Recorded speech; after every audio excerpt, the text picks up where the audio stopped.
नमस्कार, स्वागत है आपका। शुरुआत करते हैं बड़ी खबर के साथ। सुल्तानपुर में ज्वेलरी शॉप में डकैती हुई और फिर एनकाउंटर के बाद बवाल मचा, लेकिन डीजीपी प्रशांत कुमार का बयान आया है। यूपी पुलिस का दावा है कि मंगेश यादव भी डकैती में शामिल था। उसके शामिल होने के पुख्ता सबूत हैं। यूपी पुलिस ने प्रेस कॉन्फ्रेंस में बताया है कि वारदात से पहले बाकायदा 2 बार रेकी की गई थी। आरोपियों के कब्जे से 2.5 किलो सोना बरामद किया गया था। उन्होंने बताया कि ऑपरेशन को लेकर भ्रम फैलाया गया।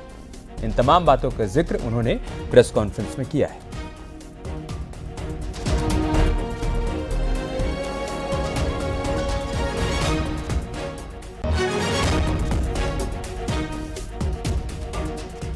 जो 2 मोटरसाइकिल्स थी जिनका प्रयोग इस घटना में किया गया, वो दोनों मोटरसाइकिल जौनपुर से चोरी गई थी। वहाँ का भी फुटेज प्राप्त हुआ था। उसके आधार पर भी अभियुक्तों की पहचान करने में उसकी मदद हुई है। उसके पश्चात जो गेटअवे व्हीकल था, जो बाद में रिकवर किया गया, जो बोलेरो थी, वो बोलेरो जो है वो जिस व्यक्ति की थी और जिस अभियुक्त की थी, वो भी 2 तारीख की मुठभेड़ में सुल्तानपुर पुलिस ने उन लोगों को अरेस्ट किया था, जिसमें सचिन सिंह, पुष्पेंद्र उर्फ डब्ल्यू और त्रिभुवन, ये 3 लोग इसमें अरेस्ट किए गए थे। इनके साथ जो बरामदगी हुई उसमें लगभग 15 किलो चांदी थी, मोटरसाइकिल थी और 38,500 रुपया था। आपको ये भी पता है कि जब बदमाश वहाँ से सीन से जब भाग रहे थे तो उस समय कुछ चीज़ें जो है वो उसी समय जो बरामद हुई थी वो भी ज्वेलर के साथ उस समय शेयर की गई थी। इसके पश्चात जो स्पेशलाइज्ड एजेंसी जो STF की मदद ली गई और फिर उसमें टेक्निकल सर्वेलांस और ह्यूमन इंटेलिजेंस, इन दोनों के आधार पर पूरा सीक्वेंस जो है वो जो मैप किया जाता है घटना के बाद। मोटरसाइकिल और जो बोलेरो जो गेटअवे व्हीकल, उनकी जानकारी की जाती है और उसके पश्चात जो कार्रवाई की गई है उसमें जो बरामदगी हो रही थी, इसी दौरान विपिन सिंह जो इस घटना का जो मुख्य अभियुक्त है और मास्टरमाइंड है, वो वहाँ पर रायबरेली जेल में अपने आप को वो सरेंडर कर देता है। तो पुलिस ने प्रेस कॉन्फ्रेंस करते हुए तमाम बातों का जिक्र किया है और साथ ही साथ ये तस्वीर भी रिलीज की गई है। इस तस्वीर में आप देखिए लूटकांड वाले दिन की तस्वीर, जिसमें मंगेश यादव भी आपको नजर आ रहा है। बारी बारी से सभी के नाम लिखे गए और बताया गया है कि इस लूटकांड में कौन कौन लोग शामिल थे। आप देखिए अंकित, एक आरोपी, वो भी आपको दिखाई पड़ रहा है। दूसरा आरोपी अरबाज दिखाई पड़ रहा है। अनुज प्रताप सिंह भी इस तस्वीर में दिखाई पड़ रहा है। फुरकान, उसने भी हेलमेट पहन रखी है। और मंगेश यादव, 5वें नंबर पर आप मंगेश यादव का भी नाम देख सकते हैं, उसने भी हेलमेट पहन रखी है। उसका एनकाउंटर हुआ और उसके एनकाउंटर के बाद ही सियासत गरमाई, खूब हंगामा हुआ। कहा गया कि मंगेश यादव का एनकाउंटर गलत तरीके से किया गया। आज पुलिस ने प्रेस कॉन्फ्रेंस करते हुए एक एक बात मीडिया के सामने रखी। पुलिस ने बताया कि कैसे लूटकांड से पहले 2 बार रेकी की गई दुकान की और उसके बाद इस लूटकांड को अंजाम दिया गया। उसके बाद किन किन आरोपियों ने जाकर सरेंडर किया, उसकी भी जानकारी दी गई पुलिस की तरफ से। और साथ ही साथ कल 4 आरोपी इसी मामले में और पकड़े गए हैं, वो भी बताया गया। लेकिन मंगेश यादव जो इस तस्वीर में नजर आ रहा है, उसका भी जिक्र किया गया पुलिस की तरफ से और बताया गया कि लूटकांड वाले दिन वो भी वहां पर मौजूद था दुकान के भीतर जब ये लूटकांड की जा रही थी।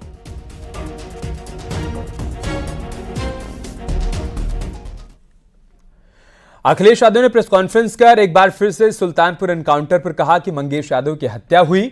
वहीं यूपी पुलिस ने भी प्रेस कॉन्फ्रेंस कर कहा कि मंगेश यादव लूट की वारदात में शामिल था। जो मंगेश यादव की हत्या हुई है, गांव से लेकर के आसपास के लोग जानते हैं कि पुलिस रात में आई थी, उठा ले गई। पुलिस उठा करके ले गई STF। और सोचिए आप कैसी कहानी गढ़ी गई कि उसके पास नया बैग था, अमेरिकन टूरिस्ट बैग बताया गया। और जब बैग खोला गया तो उसमें भी कपड़े नए मिले, शोरूम से खरीदे हुए। और जो मोटरसाइकिल मिली, सुनने में आ रहा है कि जो मोटरसाइकिल जिसकी चोरी हुई थी, कई दिनों बाद FIR लिखी गई। और उसके घर परिवार के लोगों के, मां का, इनको दर्द समझ में नहीं आ रहा, बहन के आंसू नहीं समझ में आ रहे हैं। और सोचिए कैसा दिमाग इनका। सरकार ने कैसी होशियारी दिखाई कि चप्पल में इनकाउंटर कर दिया। बताइए, इस घटना को अंजाम देने वाला जो गैंग लीडर था उसका नाम विपिन सिंह है। विपिन सिंह द्वारा 5/3/17 को थाना चौक जनपद लखनऊ में मुकुंद ज्वेलर्स के यहाँ भी जो एक दुस्साहसिक डकैती घटना हुई थी उसका भी लीडर यही था। और साथ ही 2023 में इसी प्रकार की घटना गुजरात में सूरत सिटी में एक ज्वेलर के यहाँ की गई थी। उसमें भी ये विपिन सिंह का एज गैंग लीडर नाम प्रकाश में आया था और ये काफ़ी समय तक जेल में रहा। इस घटना को कारित करने वाले के लिए करने के पहले दुकानों की रेकी की गई थी। 15 तारीख 15/7 को और 13/8 को इस घटना की रेकी हुई थी। कुछ हमारे पास वीडियोज़ हैं जिसको आप अपने स्क्रीन पे देख सकते हैं। रेकी करने वाले अपराधियों का नाम था विपिन सिंह, फुरकान उर्फ गुजर, अरबाज, सचिन सिंह व पुष्पेंद्र उर्फ डब्लू। इस घटना को कारित करने के लिए 2 मोटरसाइकिल्स को जौनपुर से चोरी किया गया था। इसमें चोरी करने की योजना मंगेश यादव की थी। चोरी में यह व्यक्ति शामिल था। साथ ही अजय उर्फ डीएम भी इस चोरी में शामिल थे। वहीं अखिलेश यादव के बयान पर डिप्टी सीएम ब्रजेश पाठक ने पलटवार किया। उन्होंने कहा कि अपराधी पर यूपी सरकार की 0 टॉलरेंस की नीति है। सुल्तानपुर की घटना में प्रदेश की पुलिस ने तत्परता दिखाते हुए, चूंकि आधुनिक युग है, इलेक्ट्रॉनिक इंटेलिजेंस का युग है, हमारी सरकार ने सभी तथ्यों को गंभीरता के साथ जांच के दायरे में लेते हुए सर्विलांस के आधार पर, सीसीटीवी फुटेज के आधार पर तथ्यों को जानकारी एकत्र की। जो लोग वांछित थे सीसीटीवी फुटेज के आधार पर उनकी मोबाइल लोकेशन निकाल करके वांछित लोगों की पड़ताल करके पहचान करके कार्रवाई प्रारंभ की। उस कार्रवाई के दौरान जो अपराधी पकड़े गए वो पुलिस मुठभेड़ में मारे गए और पकड़े भी ढेर सारे लोग गए हैं। चाहे सुल्तानपुर की घटना हो या प्रदेश की कोई भी घटना हो, समाजवादी पार्टी हमेशा अपराधियों के समर्थन माने का काम करती है। ये पहला मैं वाकया देख रहा हूं या पहला स्टेट देख रहा हूं जहां पर समाजवादी पार्टी जिस व्यक्ति के यहां अपराध हुआ है उस ज्वेलर्स के समर्थन में एक भी सेंटेंस समाजवादी पार्टी के मुखिया समाजवादी पार्टी की तरफ से नहीं आया। जिस व्यक्ति के यहां हत्या हुई है उसके समर्थन में पीड़ित पक्ष के साथ खड़े होने के बजाय हमेशा समाजवादी पार्टी अपराधियों के साथ खड़े होने का दावा करती रही है। उधर मंगेश यादव के परिजनों का कहना है कि वो पहले भी 2-3 बार जेल जा चुका है। यहाँ नहीं है। तुम्हारा नाम क्या है? हमारा नाम Prince Yadav. Prince Yadav? Prince Yadav. क्या लगती है मंगेश के? उनकी बहन। मंगेश कै बार जेल गए हैं? सर 2 बार। 2 बार? कहाँ से? सर जौनपुर से एक बार सुल्तानपुर से। अच्छा। वो खा कमा के यहाँ सहारे हैं। कितने दिन से गए हैं बाहर? अरे हो 2-3 महीने। 2-3 महीने से? हाँ। वहीं पीड़ित सर्राफ व्यापारी का कहना है कि लूट का पूरा माल बरामद हो चुका है। उन्होंने इसके लिए सीएम योगी आदित्यनाथ और डीजीपी को धन्यवाद भी दिया। प्रदेश के मुख्यमंत्री योगी आदित्यनाथ जी और उत्तर प्रदेश के डीजीपी प्रशांत कुमार जी का तहे दिल से हार्दिक धन्यवाद देना चाहता हूं कि हमारे यहाँ एक दुखद घटना सुल्तानपुर में हुई थी जिसके अंदर करीब 1.5 करोड़ रुपए का डकैती हो गई थी। ये एक दुर्भाग्यपूर्ण बात थी, लेकिन खुशी की बात यह है कि स्नेह रिकवरी भी माल की हुई, मुलजिम भी पकड़े गए और आज करीब पूरा माल पुलिस ने रिकवर कर लिया। एक बार फिर से आपको बता दें कि यूपी पुलिस का दावा है कि मंगेश यादव भी डकैती में शामिल था। उसके शामिल होने के पुख्ता सबूत हैं। यूपी पुलिस ने प्रेस कॉन्फ्रेंस में बताया कि वारदात से पहले बाकायदा 2 बार रेकी की गई थी। आरोपियों के कब्जे से 2.5 किलो सोना भी बरामद किया गया है।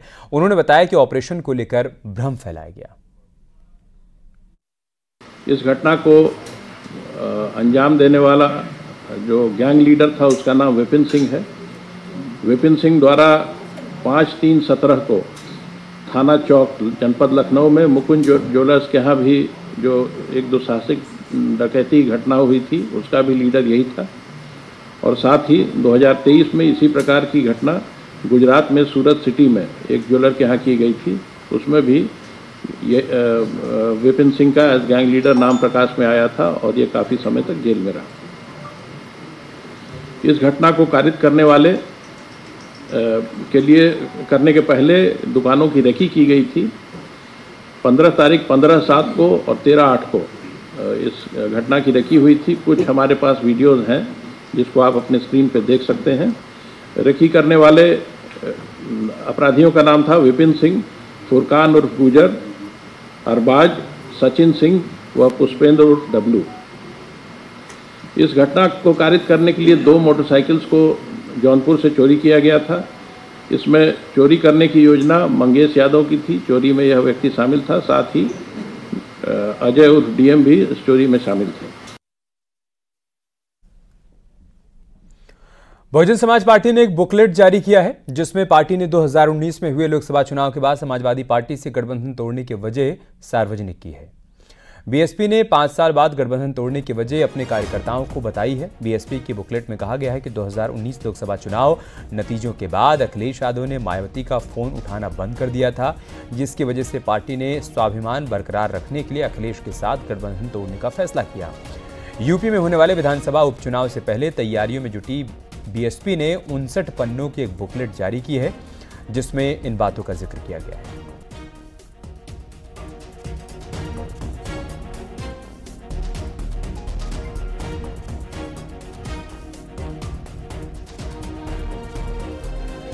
तो 59 पन्नों की बुकलेट है जिसमें इस बात का जिक्र किया गया है कि 2019 के लोकसभा चुनाव के बाद समाजवादी पार्टी के साथ गठबंधन क्यों तोड़ा गया।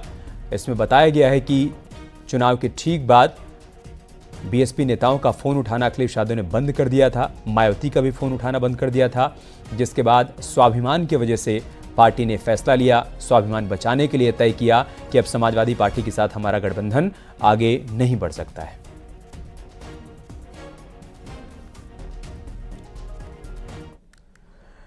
तो अखिलेश यादव का इस पर रिएक्शन सामने आया है। प्रेस कॉन्फ्रेंस कर अखिलेश यादव ने मायावती को जवाब दिया। अखिलेश यादव ने कहा कि जिस दिन बीएसपी से गठबंधन टूटा, दोनों दल के लोग आजमगढ़ में सार्वजनिक मंच पर थे, मैं भी था, किसी को नहीं पता था कि गठबंधन टूट गया है।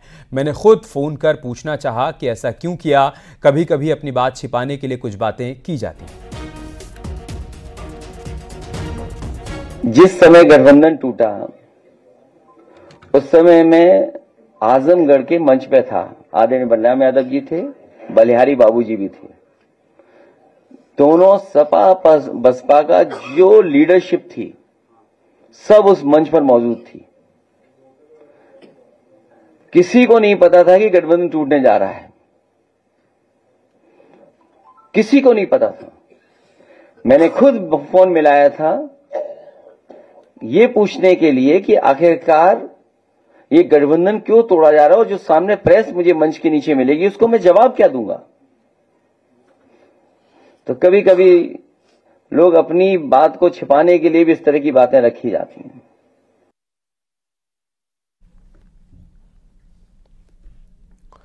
वहीं बीजेपी के वरिष्ठ नेता और राज्यसभा के सांसद दिनेश शर्मा ने कहा है कि बीएसपी से गठबंधन टूटने के बाद एसपी की सोच हमेशा ही दलित विरोधी रही। खुद मायावती को इनके नेताओं से जान बचानी पड़ी थी। गठबंधन को समाजवादी सोच के चलते ही टूटना पड़ा था। दलित का नेतृत्व कभी सपाई मानसिकता में है ही नहीं। ये आदरणीय अखिलेश जी नहीं, ये सपाई सोच का परिणाम है। सपाई सोच ही दलित विरोधी है। उन्होंने, अगर आपको याद हो, समाजवादी पार्टी ने दलित वर्ग का जो प्रमोशन था उसको उन्होंने समाप्त कर दिया था और जो पता चीफ इंजीनियर था वो जेई बन गया था। अखिलेश जी के समय तो बना था, मुख्यमंत्री थे। तो ये दलित विरोधी जो कृत्य था उसको आज जब बीजेपी सरकार में आई तो उसने ठीक किया। वहीं राहुल गांधी के विदेश में दिए बयानों पर सीएम योगी ने जमकर हमला बोला। सीएम योगी ने कहा कि देश के दुश्मनों को प्रोत्साहित किया जा रहा है। ये लोग गरीबी के दंश को क्या समझ पाएंगे। जाति के नाम पर लोगों को लड़ाया जा रहा है। इन लोगों के पास समझने के लिए कुछ भी नहीं है। समाज को बांटना ही इनका एजेंडा है।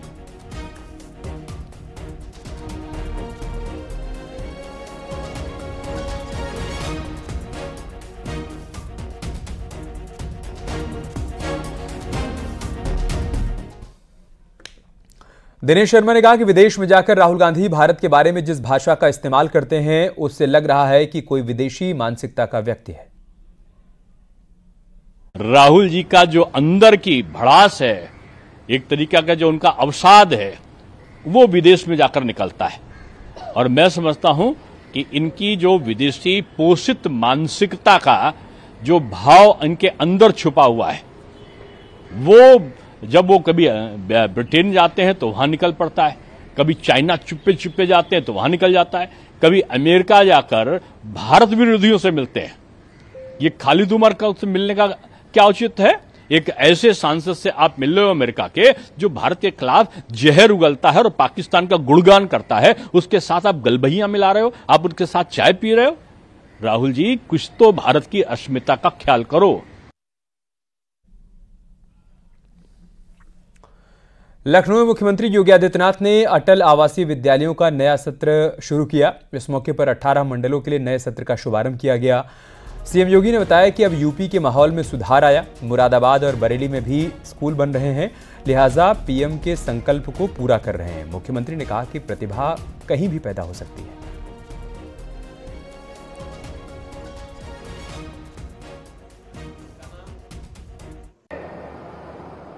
तो अशिक्षा जैसी बुराइयां फिर तेजी के साथ फैलती हैं और समाज का एक बड़ा तबका जब इसकी चपेट में आता है तो फिर गरीबी, भूखमरी, अभाव, ये सारी विकृतियां समाज के सामने देखने को मिलती हैं। श्रद्धेय अटल जी के सामने एक बड़ी चुनौती थी, एक व्यापक जीवन का अनुभव था और उस व्यापक जीवन के अनुभव को उन्होंने अपने शब्दों से, अपने काव्यों के माध्यम से, और जब सरकार में आने का अवसर प्राप्त हुआ तो इन बुराइयों से लड़ने के लिए एक व्यापक कार्य योजना को जमीनी धरातल पर उतारने का कार्य उन्होंने अपने कालखंड में किया था।